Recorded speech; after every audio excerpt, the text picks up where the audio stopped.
हाँ देखिए, बाकी सर जुड़ लेंगे, आज यूट्यूब में फिर जाएंगे।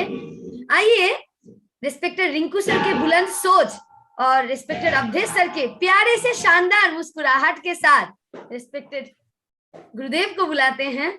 आइए गुरुदेव, आप आइए सर। बहुत बहुत धन्यवाद।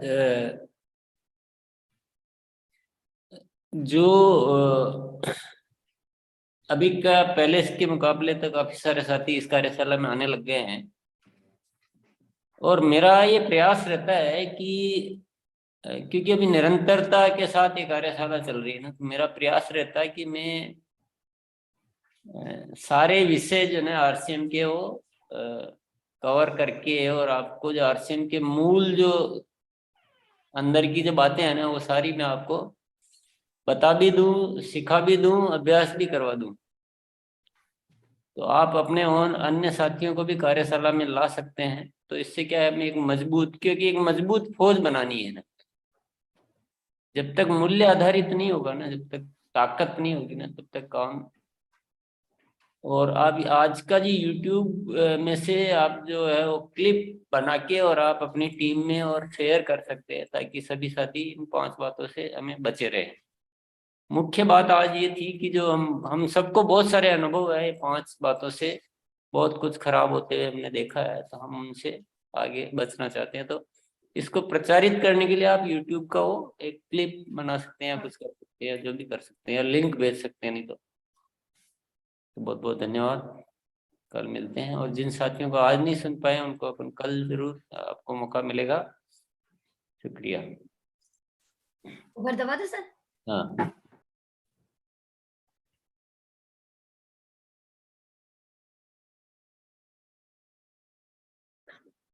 मंगलवार की कार्यशाला।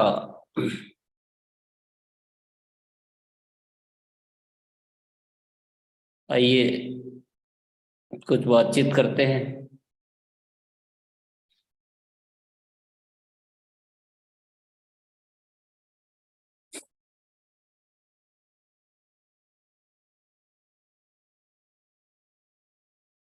पांच बातें जो कभी नहीं करना। आज थोड़ा सा जो बहुत जरूरी सावधानियां हैं। ऐसा कोई काम जो बहुत सारे किए हुए कामों को खत्म कर देता है, खा जाता है, या हमारे लिए बिल्कुल बाधक बन जाता है आगे बढ़ने में, तो वो काम, गलत काम कुछ ऐसा नहीं करेंगे तो कैसे भी करते रहेंगे तो भी हम जरूर सफल हो जाएंगे, लेट देर सवेर। थोड़ा टाइम कम ज्यादा लग सकता है, लेकिन वो गलत किया हुआ जो है ना, वो बहुत सारा किए हुए को खत्म कर देता है।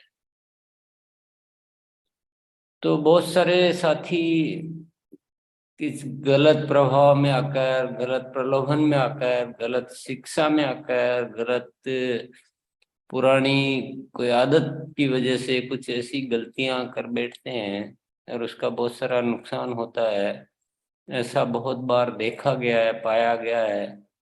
तो उन्होंने गलती कर दी है, उन्होंने नुकसान कर लिया है, हमने जान लिया है। तो अब आपको गलती करके नुकसान करने की जरूरत नहीं है। केवल आज ये निश्चित कर लें कि वो काम कभी नहीं करना है, ऐसा कभी नहीं करना है। क्या एक कहावत है ना कि जो इंसान खुद की गलती से सीखता है वो होता है सामान्य, और जो दूसरों की गलतियों से सीखता है वो होता है बुद्धिमान, और जो खुद की गलतियों से भी नहीं सीखता है वो होता है बिल्कुल नादान। तो हमको क्या बुद्धिमान बनना है आज? हम क्यों गलती करें, हम दूसरों की से ही सीख लेते हैं। और मैंने और हमारे बहुत सारे वरिष्ठ साथियों ने जो अनुभव में पाया गया है कि ये गलतियां जो है होती फील्ड में कभी कभी, कुछ साथी करते हैं, सब तो नहीं करते हैं। आप भी नहीं करते हो तो बहुत अच्छी बात है, पर न करनी है न होने देनी है। अगर हम तो नहीं करते हैं, लेकिन हमारी टीम में से कोई करता है तो उसका नुकसान कौन उठाएगा? वो भी हमको ही होगा, टीम को भी होगा। तो होने भी नहीं देनी है, करनी भी नहीं है। वो ऐसी 5 बातें ही बता रहा हूं मैं आपको। अगर ऐसा बहुत अच्छी तरह से इन बातों को जानना हो, बहुत अच्छी तरह से कि क्या क्या नहीं करना चाहिए और क्या करना चाहिए पूरा डिटेल में, तो फिर आपको पढ़नी पड़ेगी बुक 100% सफलता। उसमें पीछे पीछे ऐसी एक पूरी लिस्ट दी हुई है कि हमें क्या क्या नहीं करना चाहिए।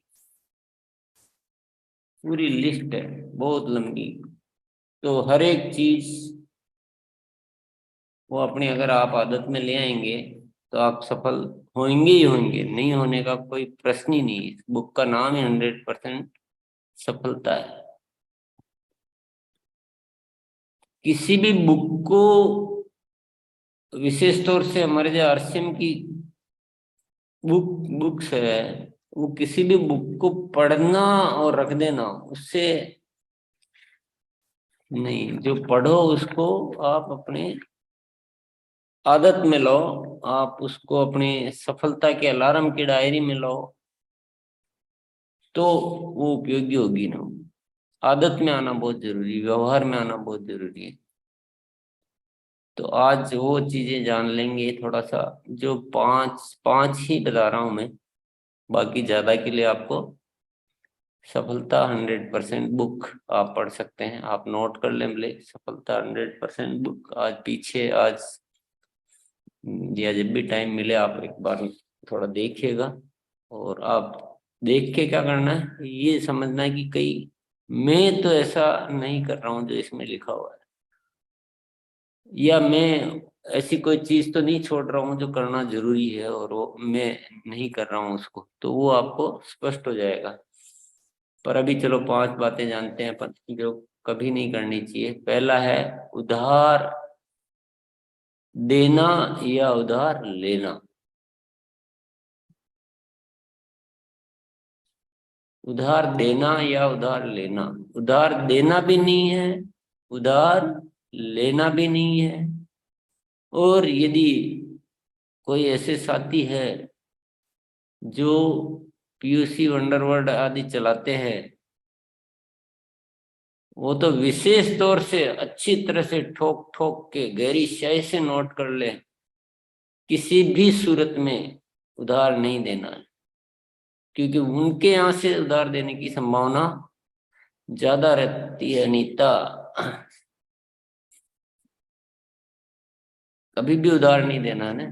और कोई अगर मान लो अपना उधार मांगने वाला कोई बहुत नजदीकी आ गया, रिश्तेदार आ गया, तो वो उधार ले मांगने लग जाता है कि चलो मैं बाद में दे दूंगा, तो आप क्या करोगे? तो आप ये बोलोगे कि यहां से इस जो है इसमें हमारा सिस्टम है, हम हमारे ऑडिट सिस्टम से भी बंधे हुए हैं, और हम वैसे भी हमें ये सिखाया गया है कि जैसे किसी गुरु धर्म में जो सिखाया जाता है ना, वैसे हमें मूल मंत्र सिखाए गए हैं कि यहाँ से आप ये ऐसा कुछ भी नहीं करना है। आपके पास नहीं हो तो मैं घर से लाके भले आपको पैसे दे दूं, पर यहाँ से तो मैं उधार, ऐसा कुछ भी, मतलब आप क्या बोलोगे वो तो आप सोचो।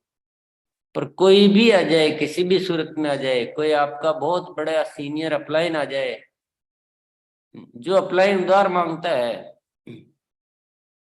जो अपलाइन उधार मांगता है उस अपलाइन की बात मानना ही छोड़ दो आप। जो उधार मांगने वाले अपलाइन कभी भी सही अपलाइन हो ही नहीं सकता है। जो खुद ही खड्डे में ले जाने के काम कर रहा है वो क्या अपलाइन है? अपलाइन आ जाए, डाउनलाइन आ जाए, टारगेट का चक्कर आ जाए, कुछ भी आ जाए, कुछ भी हो जाए, उधार न तो देना है और न लेना है। और न लेने देना है, और न देने देना है अपनी टीम को। आपने तो नहीं किया, पर टीम में से किसी ने कर लिया। आप में से बहुत सारे साथियों ने कहीं ना कहीं वो अनुभव हासिल किया हुआ होगा ना कहीं चोट खाई हुई होगी, अगर जिनकी थोड़ी बहुत टीम ठीक ठाक है तो। क्योंकि हमारे सिस्टम में, हमारे इसमें अनीता पार्थ के हाथ उठा रही है। मैं तो इसी समुद्र में रहता हूँ ना, तो मुझे सब पता रहता है क्या क्या होता है। मैंने ऐसी ऐसी घटनाएं देखी सुधार की वजह से। अच्छे अच्छे लीडर, एक्टिव, खूब बहुत जबरदस्त पावरफुल लीडर लीडर मतलब ऐसा तेज गति से आगे बढ़ता हुआ, खूब मोटिवेटेड, मीटिंग लेना आता है, सेल करना आता है, काम करना आता है, लेकिन उधार के चक्कर में खत्म हो गया। मैंने देखे हैं रूबरू। इसलिए अच्छी तरह से समझ में आ गई ना। आज अंतिम बार, कोई भी कारण नहीं आना चाहिए कि इस कारण से हम उधार दे देते हैं या ले लेते हैं, या देने देते हैं या लेने देते हैं। अब आ जाते हैं दूसरी बात पे। टारगेट मंथ में निश्चित रूप से हमें बड़ा काम करना होता है। टारगेट मंथ में हमें बड़ा काम करना, कि आपने टारगेट ले रखा है कि मुझे उस टारगेट मंथ में रॉयल्टी पर जाना है, ये वाली पिन प्राप्त करनी है। मैं आपको बिल्कुल समर्थन करता हूँ आपके टारगेट में, कि जरूर ऐसा टारगेट होना चाहिए, क्योंकि बिना टारगेट के पावर नहीं आती काम करने की। ये तो होना चाहिए, उसके लिए मैं मना नहीं कर रहा हूँ, कहीं उल्टा मत समझ जाना। टारगेट मंथ के लिए आप तैयारियां कीजिए, 2 महीने 4 महीने पहले से तैयारी करना शुरू कर दीजिए। अपनी टीम में डायमंड क्लब की संख्या बढ़ाइए, अपनी टीम बढ़ाइए, आप अपने टीम से संपर्क बढ़ाइए, उनके टारगेट शीट से कीजिए कि भाई मेरा टारगेट जो है मार्च में ये है, तो तुम्हारे सबके क्या क्या टारगेट हैं, उसके लिए टारगेट के टुकड़े कीजिए और ऐसे ऐसे अभी से तैयारी कीजिए। वो सब कुछ कीजिए, परंतु किसी टारगेट मंथ की वजह से किसी दूसरे महीने का बिजनेस मत खाइए।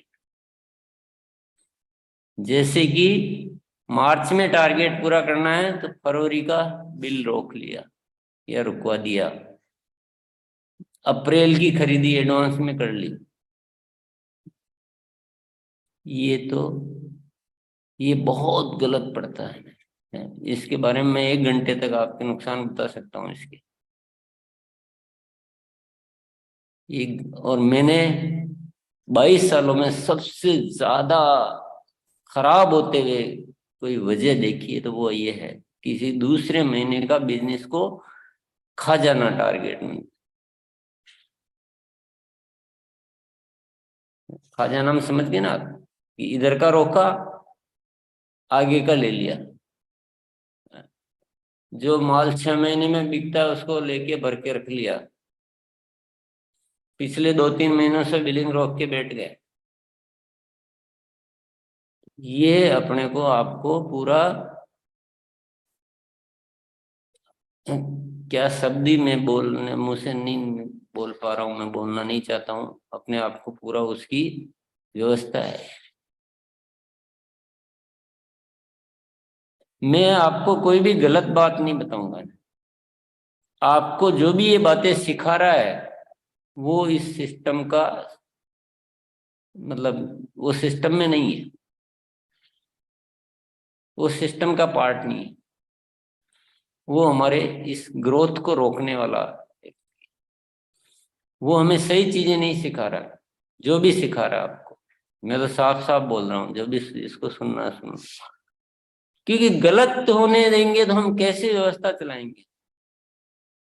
टारगेट में मैं आपके साथ हूँ पूरी तरह से। हम कितना भी दिसंबर के टारगेट के लिए आपके पीछे पड़े हुए हैं, बार बार बात कर रहे हैं, क्या कर रहे हैं, कितने तरीके निकाल रहे हैं। ऐसा नहीं टारगेट नहीं होना चाहिए, टारगेट जरूर होना चाहिए, बड़ा होना चाहिए दूसरों से। पर टारगेट पूरा करने के लिए आप ज्यादा सेलिंग करो, इसी महीने करो। ऐसा थोड़ी कि पिछले महीने का रोक लिया, अगले महीने का खरीद के रख लिया, या उधार ले लिया गलत तरीके से, पीवी खरीद लिया। ये कोई सब गलत धंधे नहीं करने। सबसे ज्यादा नुकसानदायक चीज है। गांठ बांध लीजिए।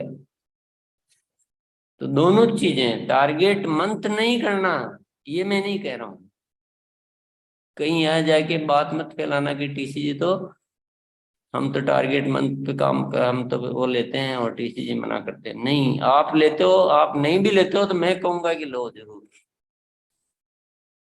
टारगेट मंथ क्यों नहीं लेंगे, लेंगे, जरूर लेंगे, अच्छी तरह से काम करेंगे, पर गलत तरीके नहीं। गलत तरीके से क्या होता है, टारगेट मंथ में तो हम, क्योंकि हमने सही तरीका तो सीखा ही नहीं, ऐसी चीजें तो सीखी नहीं जो आगे बिजनेस बढ़ाने में हेल्प करती थी, और उल्टे सीधे तरीके से कर लिया। फिर उसके बाद क्या गति होती है, उसके बाद हमारे साथी, बहुत सारे साथी जो है वो एकदम डाउन बिजनेस चला जाता है। फिर वो निराश हो जाते हैं, बहुत दिनों तक प्रयास करते रहते हैं, निराश हो जाते हैं, खत्म हो जाते हैं, अविश्वास हो जाता है, छोड़ जाते हैं। फिर आप कहते हो ना छोड़ गए। अगर किसी को प्रोग्रेस दिख रही हो तो कोई छोड़ेगा आरसीएम जैसा सुंदर काम? फिर कहते हैं कि इतना टाइम हो गया मेरे को, इतने साल हो गए मैं इस रॉयल्टी पर हूं। अरे आपने कारनामे ऐसे किए। आरसीएम का सिस्टम में रॉयल्टी पर आना, आप ठीक है, कोई 6 महीने में नहीं हो, 1 साल में, थोड़ा और ज्यादा टाइम लग गया, 1.5 साल लग गया, 2 साल लग गया, उसके बाद तो रॉयल्टी सिस्टम से आनी चाहिए। अगर आप विधिवत तरीके से, एक नॉर्मल तरीके से भी काम करोगे तो भी आनी चाहिए। तो इस बात को भी गांठ मान दीजिए अच्छी तरह से। तीसरी बात,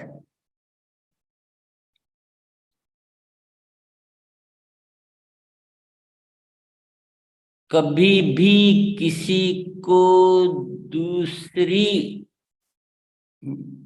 दूसरे जगह काम करते हुए साथी को कभी भी अपनी लेग में आने के लिए नहीं कहना।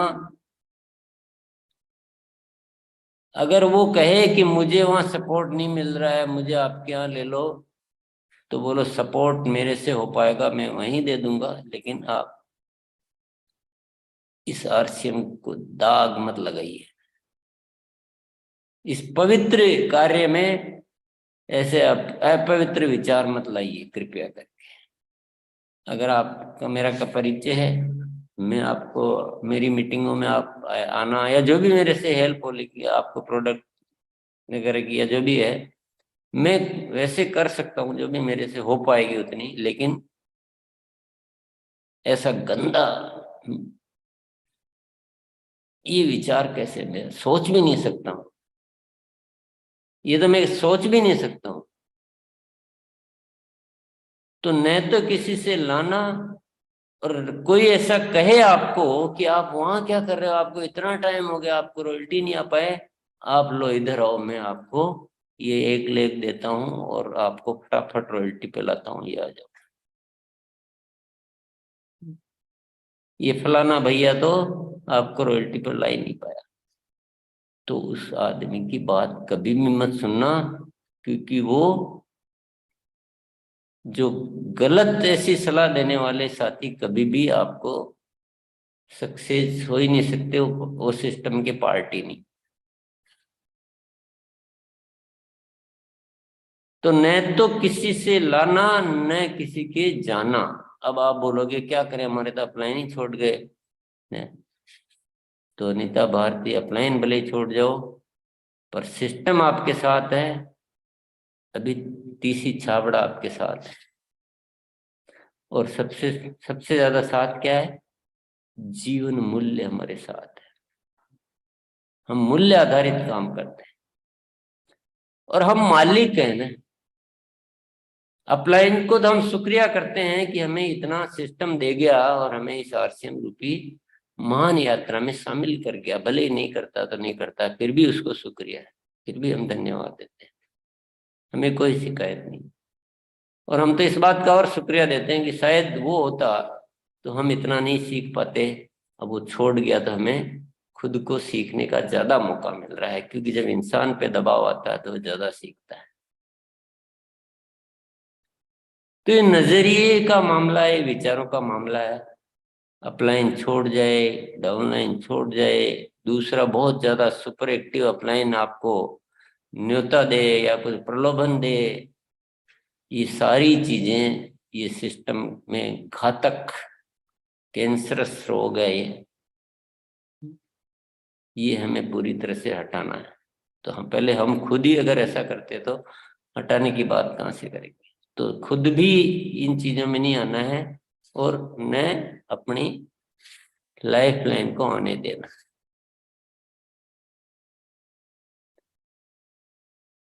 आप चाहो तो ये जो अपनी बातचीत हो रही ना, इसको आप बाद में यूट्यूब पे रहता है, इसका आप क्लिप बना के और आप अच्छी तरह से सब लोगों को दे सकते हो।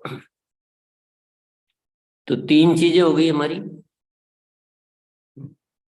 पहली तो हुई उधार नहीं करना, और दूसरी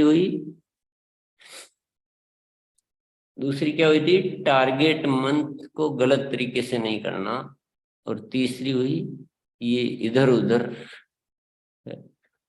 भटकती हुई आत्मा की तरह आरसीएम नहीं करना, स्थिर आत्मा की तरह, शांत आत्मा, सशक्त आत्मा, जहां है वहीं करना, चाहे पूरा ही चला जाए, अकेले रह जाओ तो भी वही रहना।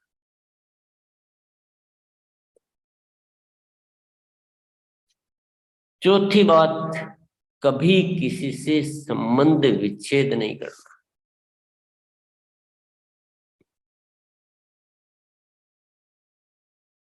चाहे वो आरसीएम करता रहे, चाहे छोड़ दे, चाहे और कोई घटना हो जाए, कुछ भी हो जाए,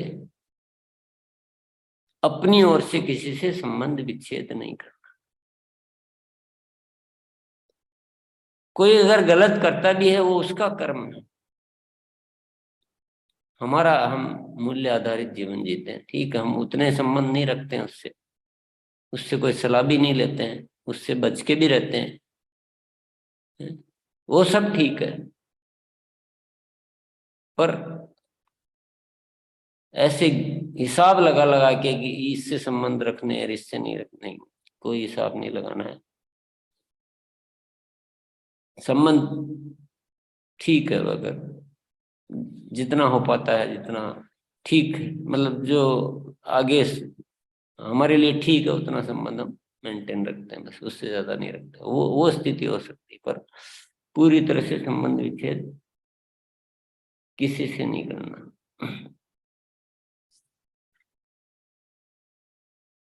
और फिर पांचवी बात,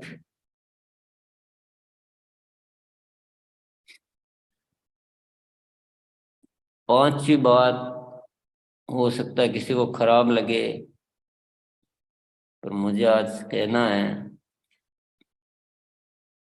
गलत अपलाइन की बात नहीं मानना। अपलाइन की परिभाषा क्या है, मैं आपको थोड़ा सा बता देता हूं। अपलाइन की परिभाषा है आरसीएम के जो मूल्य है, आरसीएम की जो मूल्य है, उन मूल्यों पर जो चलता है, उन मूल्यों की जो सलाह देता है और उन मूल्यों पे खुद कायम रहता है, वो अपलाइन है। जो मूल्य आधारित नहीं है, जो गलत सलाह देता है, जो आपको उधार की बात करता है, टारगेट मन पे गलत तरीके सिखाता है, या थोड़ा थोड़ी सिखाता है, या जो कुछ भी सिखाता है, ऐसे कर लो वैसे कर लो, वो अपलाइन की परिभाषा में नहीं आता। इसलिए हम रोज ही सिखाते हैं कि अपलाइन से मुलाकात रखो। मैं खुद सिखाता हूँ आप कि अपलाइन से संपर्क रखो, अपलाइन की मदद लो कार्य में।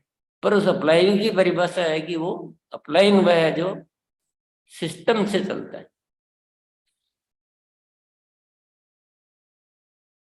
और ये बात मुझे कहना, क्योंकि मैं चुप नहीं रह सकता हूँ इस मामले में, इन पांचों बातों में चुप नहीं रह सकता हूँ, क्योंकि मैंने देखा है इन 5 घटनाएं, इन 5 कारणों से अनेक घटनाएं मेरी आंखों के सामने घटित होते हुए देखी है।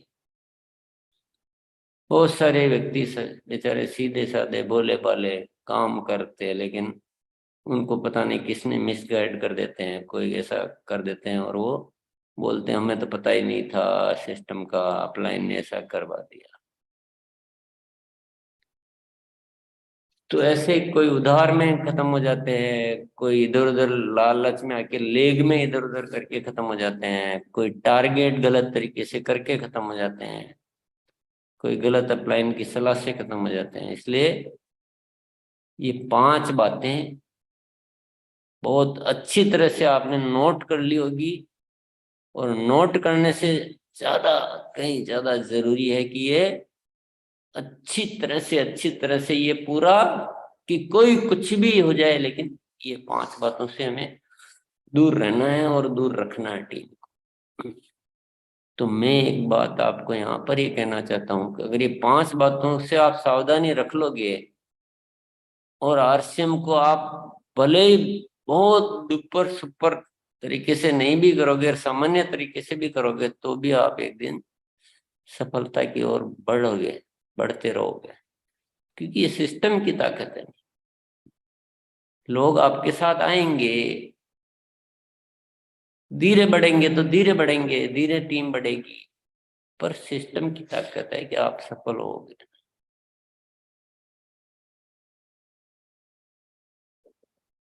इसलिए इन 5 बातों को बहुत जरूर ध्यान रखना है, पूरी तरह से हमें सिस्टम में लाना है। 5 चीजें जो कभी नहीं छोड़नी, वो भी जाने क्या, थोड़ा सा शॉर्ट में वो भी जान लेते हैं। 100% प्रोडक्ट यूज, यानी प्रोडक्ट का यूज कभी नहीं छोड़ना है।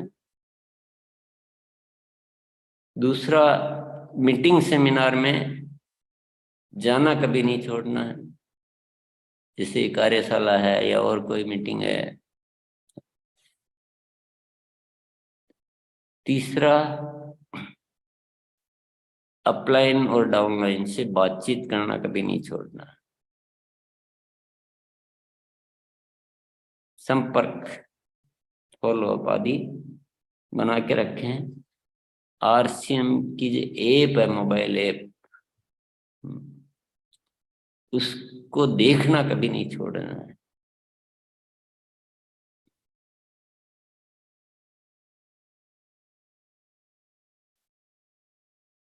और 5वीं बात,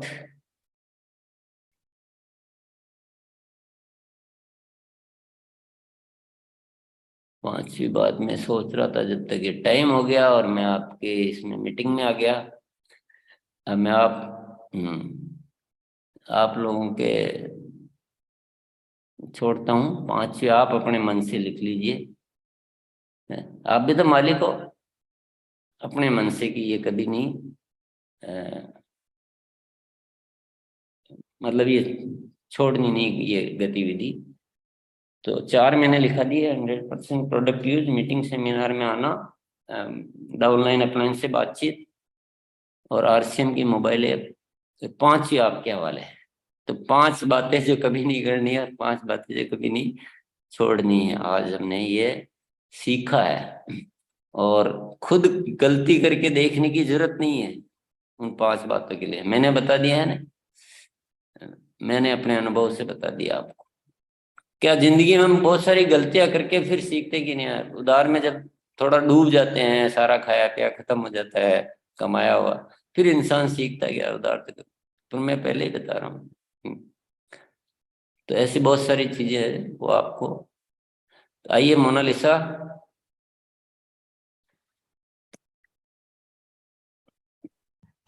जी सर। और दिसंबर हमारा टारगेट मंथ है, बड़ा टारगेट मंथ है। अभी भी अपने झोले में से कबूतर निकालो, रोज एक कबूतर निकालना है। झोले में से कबूतर निकालने का मतलब जानते हैं ना? जी सर। क्या है, मोनालिसा बताएगी झोले में से कबूतर कैसे निकाला जाता है, और उसके बाद आप साथियों को इनवाइट करेगी।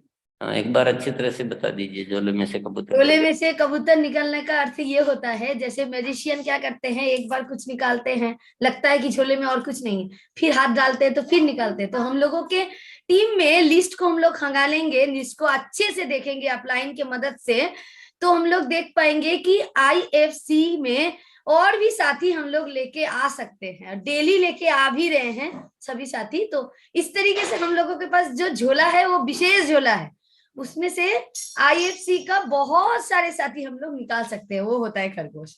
तो ये है सर, सही बोला है? बिल्कुल सही बोला है कि आपने जो मान लिया ना कि मेरा दिसंबर में ये हो पाएगा, यानी आपने सोच लिया कि मेरे झोले की मेरी लिस्ट खत्म हो गई, मेरे संपर्क खत्म हो गए, अब मैं नहीं कर सकता हूँ। तो लेकिन कबूतर निकालने का मतलब अब वापस से आप थोड़ा अपने दिमाग को हिलाएंगे, फिर और लिस्ट बढ़ जाएगी आपकी।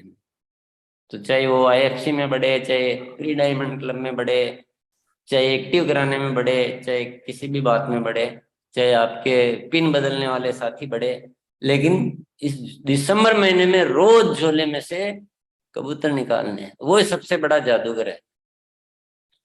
हम भी जादू दिखा सकते हैं यार, दुनिया को बोलो आज कि हम भी जादू दिखा सकते हैं, हम कोई छोटे जादूगर नहीं है। तो आइए चलते हैं। जी सर, 5 नंबर मैंने लिखा, सफलता की डायरी भरना, सही से भरना, वेरी पढ़ना गुड। और उसमें उसको जीवन में उतारना, ये 5 नंबर लिखा। हाँ, सफलता के अलार्म की डायरी। जी सर, हाँ। आगे बढ़ते हैं।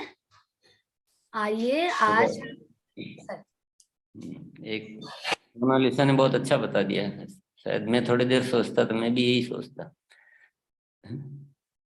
मेरा दिमाग का थोड़ा सा हिस्सा मोनालिसा के दिमाग में बैठा हुआ है।